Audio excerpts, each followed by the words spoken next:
Il-Partit Nazzjonalista ta' Bernard Grech ikkonferma li ħareġ bil-wedjiet mingħajr costings. Dan hekk kif fuq l-Istazzjon Nazzjonali il-kandidat nazzjonalista Graham Bencini qal kif minkejja li l-Partit Nazzjonalista ħareġ u approva il-programm elettorali tiegħu qatt m'hemmx ammont ta' kemm se jiswew dawn il-wedjiet. Però f'dal-każ il-budget hemm qiegħed?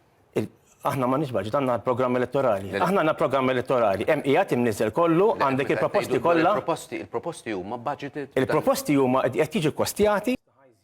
Hawnhekk wara li ma weġibx għall-mistoqsija tal-preżentatur, il-Ministru Silvio Xkembri staqsa lil Bencini dwar il-weda tal-Partit Nazzjonalista li jitfa' il-pis tal-finanzjament tal-pensjonijiet fuq min jaħdem. Però jiena hawnhekk għandna xi ħaġa forsi differenti.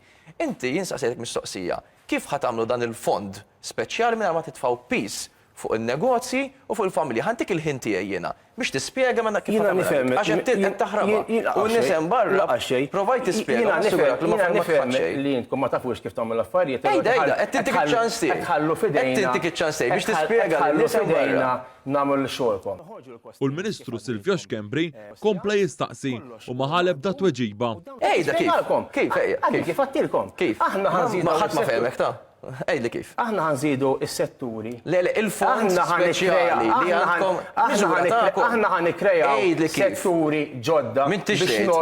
Bħal Bernard Grech, Graham Bencini ikkonferma li l-Partit Nazzjonalista huwa ankrat fil-passat. Kif għamilna fil-passat? Min-naħa tiegħu il-Ministru Silvio Xkembri għal kif minkejja l-isfida tal-pandemija Malta irnexxiela tattira l-investiment. Il-war chest naqas ma spiċċax, il-war chest għadu b'saħħtu. Għadu b'saħħtu għax għadna nħabbru l-investiment.